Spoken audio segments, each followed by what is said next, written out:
नमस्ते नमस्कार साथियों, जय हिंद। अभी बात होगी बिहार के पूर्व उप मुख्यमंत्री श्री तेजस्वी यादव, जो भी विपक्ष के नेता हैं।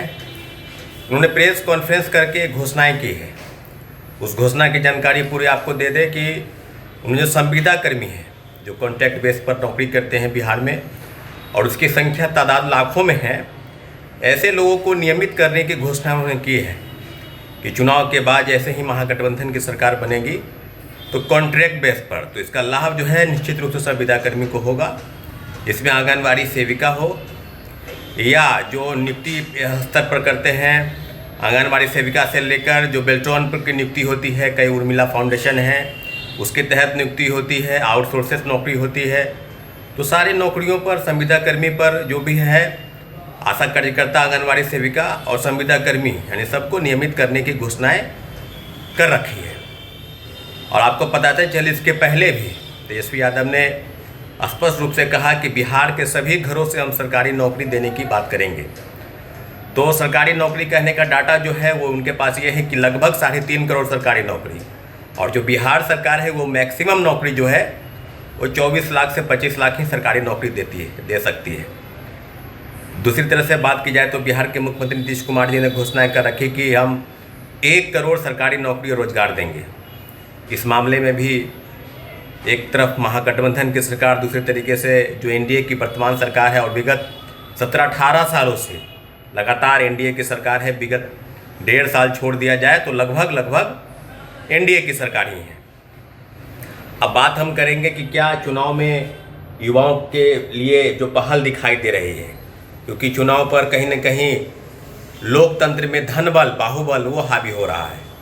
टिकटों की मारामारी, आपाधापी के ऐसे लोग जिनका राजनीति से दूर दूर तक सरोकार नहीं, वो पैसे के दम पर टिकट बना लिए, टिकट ले लिए, क्षेत्र में जनता को लोग लुभावने बाधित कर रहे हैं, तरह तरीके से उनको प्रचार प्रसार में लगे हैं कि हमारी सरकार बनेगी।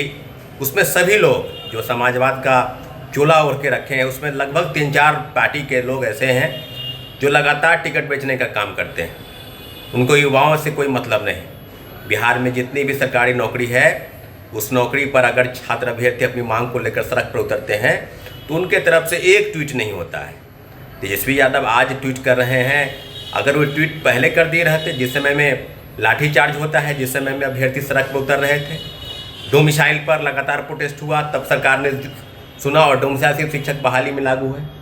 तो हम तो ये भी मांग करते हैं कि तमाम सरकारें, तमाम पार्टी अपने घोषणा पत्र में शामिल करें, और कहीं न कहीं तेजस्वी यादव इस मामले में आगे बढ़ रहे हैं। सरकारी नौकरी की घोषणा, अभी संविदा कर्मी को नियमित करने की घोषणा कहीं न कहीं अच्छी पहल है। इसके पहले भी 2020 के विधानसभा चुनाव में उन्होंने कहा था कि हमारी सरकार बनेगी तो कैबिनेट की पहली बैठक से 10 लाख सरकारी नौकरी और स्थानीय आरक्षण नीति यानी डोमिसाइल, उस पर मुहर लगाएंगे, लेकिन हुआ नहीं। डोमिसाइल पर वो पीछे हट गए। उस समय उप मुख्यमंत्री वही थे और नीतीश कुमार ने फैसला किया कि देश के तमाम राज्यों के लोग बिहार में नौकरी करें और डोमिसाइल को हटा दिया गया। आज पुनः शिक्षक बहाली में डोमिसाइल नीति लागू है। तो किस वजह से? मुझे लगता है कहीं ना कहीं उनकी कुर्सी फंसी है, तभी तो डोमिसाइल नीति पर दोबारा उनकी मंजूरी मिली। और आज जिस प्रकार से घोषणाएँ चल रही लगातार युवाओं को, तो हम तो कहेंगे कि इस पर का चुनाव महागठबंधन की तरफ से या एनडीए की सरकार की तरफ से पेपर लीक, धांधली सेटिंग पर उनका क्या योजना है? लाठीचार्ज क्यों होती है? क्योंकि लाठीचार्ज कहीं ना कहीं हर एक वैकेंसी के बाद जब छात्र अभ्यर्थी अपनी मांग को लेकर सड़क पर उतरते हैं तो लाठीचार्ज होता है। तो एक बातचीत का रास्ता जो है खोल के रखना चाहिए। लाठीचार्ज, पेपर लीक, धांधली सेटिंग, डोमिसाइल, सभी भर्तियों में, सभी बिहार के सभी नौकरियों में डोमिसाइल नीति की चर्चा होनी चाहिए। सिर्फ और सिर्फ शिक्षक बहाली में ये लागू है तो ये नहीं चलेगा।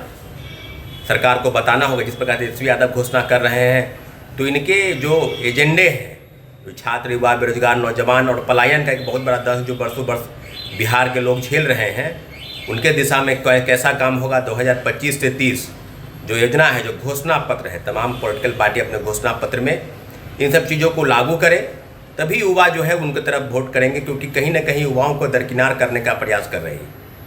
हम सभी लोग बिहार के अभ्यर्थी जो हैं, युवा मतदाता, उनको वोट तभी करेंगे जब सरकारें जो गठन होने के बाद हमारी तरफ ध्यान देगी, हमारे कामों को आगे बढ़ाएगी। तो इसके लिए महागठबंधन हो या एनडीए हो, सभी को अपने घोषणा पत्र में बिहार की समस्या, खासकर युवा, नौजवान, बेरोजगारों की समस्या को लेकर आगे बढ़ाना होगा।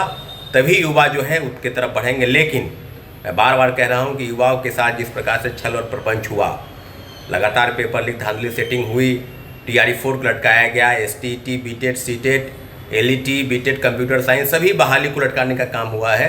तो कहीं ना कहीं इसका खामियाजा भी NDA सरकार को भुगतना पड़ेगा, क्योंकि सरकार आपकी है और सवाल से आपसे भी होगा।